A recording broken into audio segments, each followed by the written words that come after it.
កងទ័ពអ៊ុយក្រែនបានធ្វើការបំផ្លាញទៅលើយន្តហោះចំនួន40គ្រឿងនៅជ្រៅក្នុងប្រទេសរុស្ស៊ីមុនការចរចាសន្តិភាពនៅក្នុងទីក្រុងអ៊ីស្តង់ប៊ុលពីទីក្រុងគៀវនៃប្រទេសអ៊ុយក្រែនចុះផ្សាយដោយទីភ្នាក់ងារសារព័ត៌មាន AP ការវាយប្រហារដោយយន្តហោះគ្មានមនុស្សបើករបស់អ៊ុយក្រែនបានធ្វើការបំផ្លាញយន្តហោះរុស្ស៊ីជាង40គ្រឿង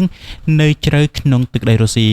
សេវាសន្តិសុខអ៊ុយក្រែនបាននិយាយកាលពីថ្ងៃអាទិត្យខណៈដែលទីក្រុងមូស្គូបានវាយប្រហារទៅលើអ៊ុយក្រែនដោយមីស៊ីលនិងយន្តហោះគ្មានមនុស្សបើកត្រឹមតែប៉ុន្មានម៉ោងមុនការចរចាសន្តិភាពដោយផ្ទាល់នៅក្នុងទីក្រុងអ៊ីស្តង់ប៊ុលនៃប្រទេសតូគីមន្ត្រីយោធាម្នាក់បាននិយាយជាមួយនឹងសារព័ត៌មាន Associated Press ក្នុងលក្ខខណ្ឌមិនបញ្ចេញឈ្មោះដើម្បីបង្ហាញព័ត៌មានលម្អិតអំពីប្រតិបត្តិការដោយបាននិយាយថាការវាយប្រហារដ៏ឆ្ងាយនេះត្រូវបានចំណាយពេលជាង1ឆ្នាំកន្លះដើម្បីវាយប្រហារនិងត្រូវបានគ្រប់គ្រងដោយផ្ទាល់ដោយប្រធានាធិបតីអ៊ុយក្រែនលោក Volodymyr Zelensky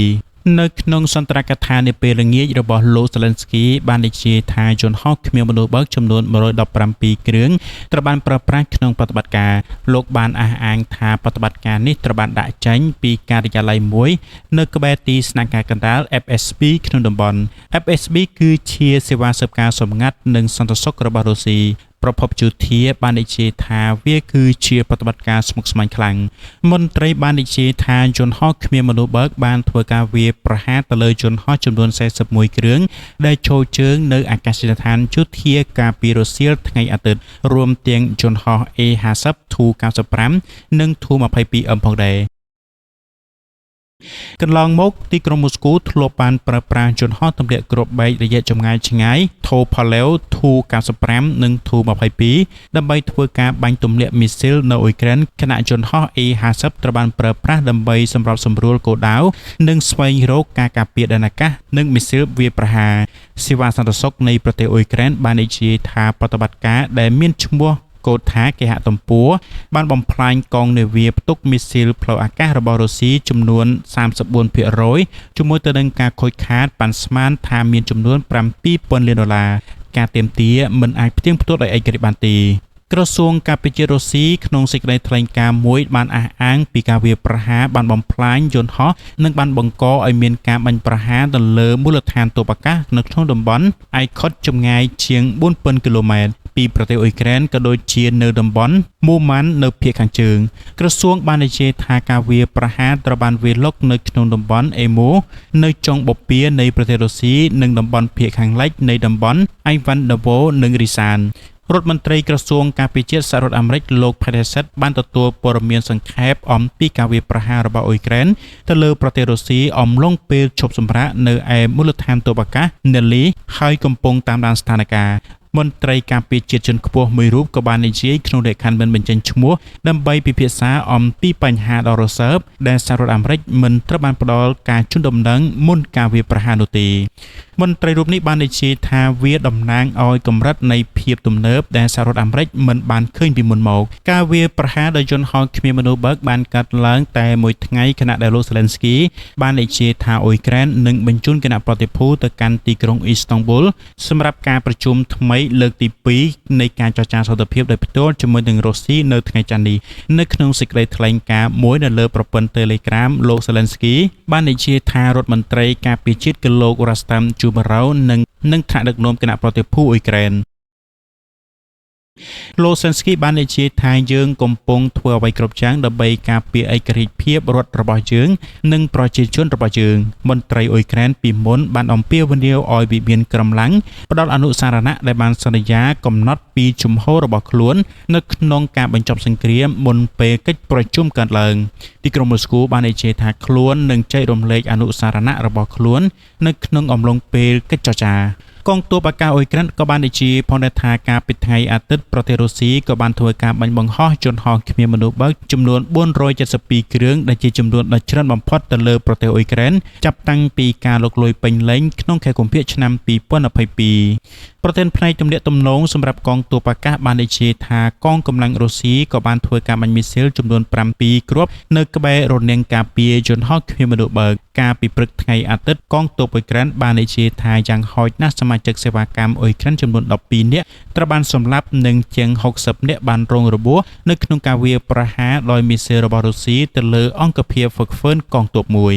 មេបញ្ជាការកងទ័ពអ៊ុយក្រែនក្រោយមកក៏បាននិយាយនៅថ្ងៃអាទិត្យបានដាក់ពាក្យលាលែងចេញពីតំណែងបន្ទាប់ពីការវាយប្រហារនេះលោកគឺជាមេបញ្ជាការដ៏គួរឲ្យគោរពដែលមានភាពជាអ្នកដឹកនាំបានឃើញអ៊ុយក្រែនដណ្ដើមបានទឹកដីនៅផ្នែកខាងមុខភាគខាងកើតជាលើកដំបូងចាប់តាំងពីការលុកលុយរបស់ទីក្រុងគៀវក្នុងឆ្នាំ2012អង្គភាពហ្វឹកហ្វឺនមានទីតាំងនៅក្រោយជមុខសកម្ម1000គីឡូម៉ែត្រដែលជាកន្លែងឆ្លូបយូកានិងយន្តហោះគ្មានមនុស្សបើករបស់រុស្ស៊ីអាចវាយប្រហារបានកងទ័ពអ៊ុយក្រែនខ្វះកងទ័ពនិងចាត់វិធានការប្រុងប្រយ័ត្នបន្ថែមដើម្បីជៀសវាងការប្រមូលផ្ដុំដ៏ធំខណៈដែលផ្ទៃអាកាសនៅទូទាំងជមុខពោពេញទៅដោយយន្តហោះគ្មានមនុស្សបើករបស់រុស្ស៊ីដែលកំពុងស្វែងរកគោលដៅចំណែកឯប្រទេសរុស្ស៊ីឯណោះវិញក៏បានស្លាប់នឹងរងរបួសមនុស្សជាច្រើនពីព្រោះផ្ទុះគ្រាប់បែកបាក់ស្ពាននៅរុស្ស៊ីមានគ្រោះថ្នាក់បំផ្ទុះស្ពានពីរកន្លែងជប់គ្នានៅចុងសប្តាហ៍នេះដែលបានកើតឡើងនៅប៉ែកនិរដីជាប់ព្រំដែនអ៊ុយក្រែនហេតុការណ៍នេះបានបណ្ដាលឲ្យមនុស្សយ៉ាងតិចចំនួន7នាក់បានបាត់បង់ជីវិតនិងរងរបួសយ៉ាងតិច70នាក់អាជ្ញាធររុស្ស៊ីបានចាត់ទុកថាជាអំពើភេរវកម្មនិងបានប្រកាសបើកការស៊ើបអង្កេតតែមិនបានទម្លាក់កំហុសចំៗទៅលើអ៊ុយក្រែនប្រទេសរុស្ស៊ីកាលពីចុងសប្តាហ៍កន្លងទៅហេតុការណ៍បំផ្ទុះស្ពានឆ្លងផ្លូវថ្នល់មួយនិងស្ពានផ្លូវដែកមួយបានកើតឡើងនៅភូមិភាគនិរដីត្រង់តំបន់ខឹសនិងតំបន់ប្រយ៉ាន់អ្នកស៊ើបអង្កេតរុស្ស៊ីបញ្ជាក់ថាក្រុមប្រមុខរដ្ឋវ្លាឌីមៀពូទីននិងរដ្ឋមន្ត្រីក្រសួងគ្រប់គ្រងស្ថានភាពអាសន្នបានទទួលរបាយការណ៍ពីគ្រោះថ្នាក់នេះជាប្រចាំហូហែចាប់ពីយប់ថ្ងៃសៅរ៍និងថ្ងៃអាទិត្យទៀតក្រោយពីធ្វើតុល្យការចៅហ្វាយខេត្តប្រចាំតំបន់រងគ្រោះនោះបានប្រកាសនៅថ្ងៃអាទិត្យទី